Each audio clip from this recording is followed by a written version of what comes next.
I lived here with my partner and our first son for 4 years before we sold the terrace to the current owners, Mariam and Mason. A big reason why we renovated was because of our son, Riley. Riley was born a couple of months into the start of the construction process. The condition that it was in wasn't fit for anyone, particularly a baby. I'm Adele McNab, the architect for Riley's Terrace.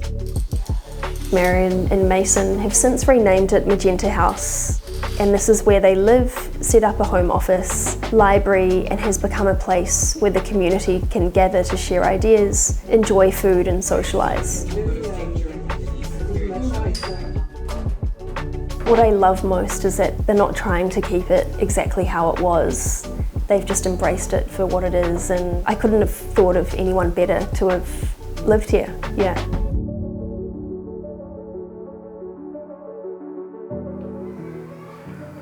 The terrace is on Gadigal land, Sydney, in the inner city suburb of Redfern. The original terrace was built in the 1900s. It was a late Victorian workers' cottage in a once industrial area.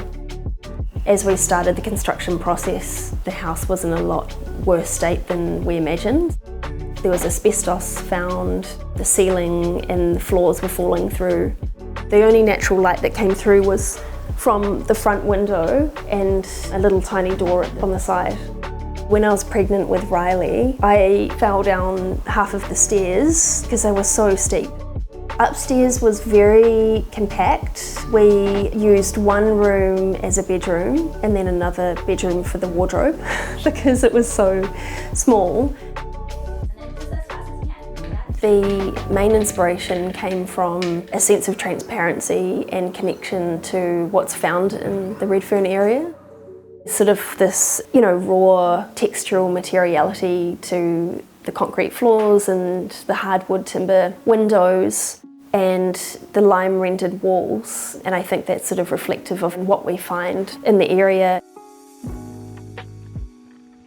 We lived here for about 3 years prior to the build, and we picked up on what worked and didn't work with the property. The dining room was converted into the kitchen. The central courtyard enabled natural light to filter into every single space of the house, and we had the rear laneway building at the very back. The spiral staircase was a great alternative to the very steep ladder style. Having to come downstairs to the back of the house in the middle of the night to go to the bathroom just didn't work for us. We felt the bathroom upstairs made a lot more sense. Japan. It's a delicious puzzle of contradictions. So delicious, in fact, that we've dedicated an entire issue of our magazine to it. But this is not the Japan you might expect. In issue 3, we go beyond the golden turd to explore the art of bending space and light with architect Takeshi Hosaka and Paul Smith's 40-plus year love affair with Japan. We ask how legendary product designer Naoto Fukasawa finds the essence of an object while also celebrating the Japanese-born art form of chindogu, that is, designing almost useless gadgets. And, of course, there are new compact Japanese small homes to fall in love with too. There's so much more inside, including a double-sided pull-out poster featuring original artwork and a city guide curated by creative Tokyo locals. Get your copy now. Visit nevertoosmall.com/store. With the front of the terrace, more or less it's been kept intact. The inclusion of an organic shaped wall light by ceramicist and friend Tanika Jealous sets the vibe. She came up with that design just for Riley's Terrace. When you come through the front door, you step into the sitting room. We've got a soft linen curtain that envelopes that space. The original design was to be a sitting room, and it later became our son Riley's bedroom when he was old enough. With how Mariam and Mason use the space now, they've converted it into a beautiful library and study space. The arch between the sitting room and kitchen was a lot wider, but it meant that we couldn't fit, a cot or a sofa. So we actually reduced the size of that arch to make that space more user-friendly. With the width of the site being 3 metres, having that view connection from the front door to the courtyard just expands the area visually. Coming through the arch into the kitchen, you've got a central island bench. It's a space where we gathered for dining, cooking. The stone used is called golden spider. The stone breaks up the simplicity of the surrounding materials. It's an illustration of a rabbit. The island bench tapered off to give way to the staircase, and it just gives a softness and draws you into the space. While we lived here, my partner and I sat on the outside of the island bench top, and my son was in a high chair on the end. We've salvaged that low hanging pendant from a local second-hand shop. The cupboard fronts and splashback and the bench top are all in the same laminate finish.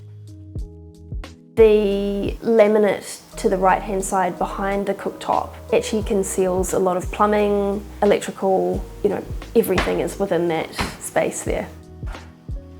Rather than having a solid cupboard right up against the windows, we've got these open style shelves. That means that there can be cookbooks, sculptures, glassware.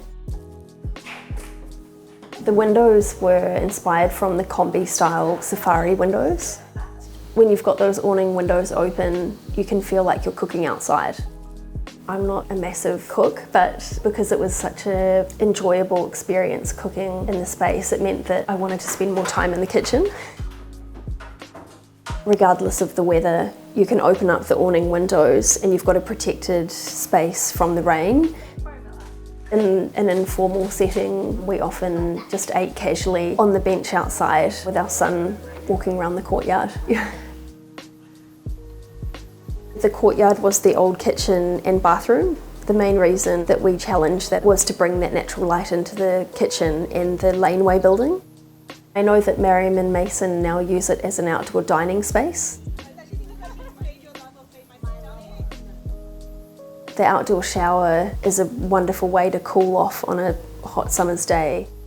The WC to the rear laneway building hovers out from underneath that upper roof. If no one else was at home, you didn't have visitors, you could leave the bathroom door open and have the outdoor shower connected with the toilet and basin.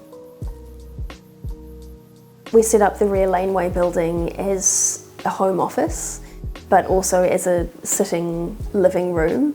And when we had friends and family come to stay, we had a small studio with a bed set up and they could use the little kitchenette with the sink at the back. Mariam and Mason use the space as a DJ booth.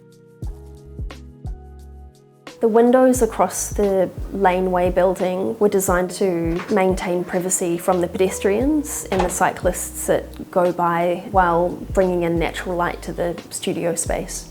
On the rear facade there's cedar timber cladding and that conceals the storage at the back of the laneway. I suppose the timber gives a softness to that rear laneway.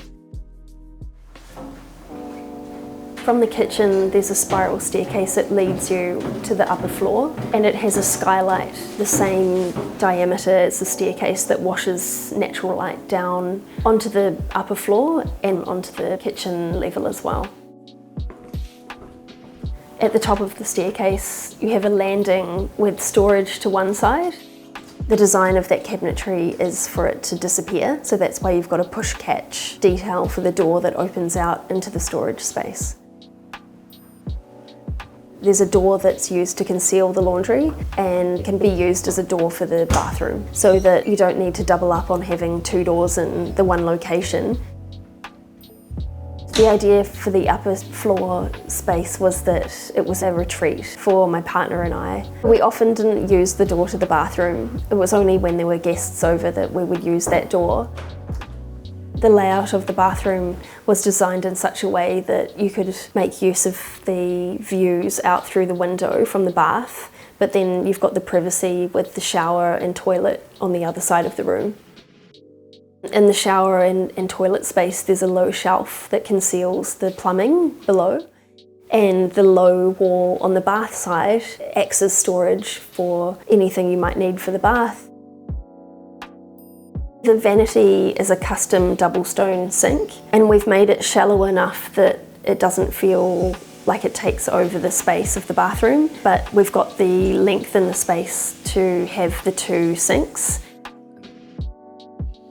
And within the cabinets there's power points so that you can plug in your toothbrush, your hairdryer, and it's all concealed within those custom cabinets. There's a pocket door that separates the bedroom from the rest of the first floor level.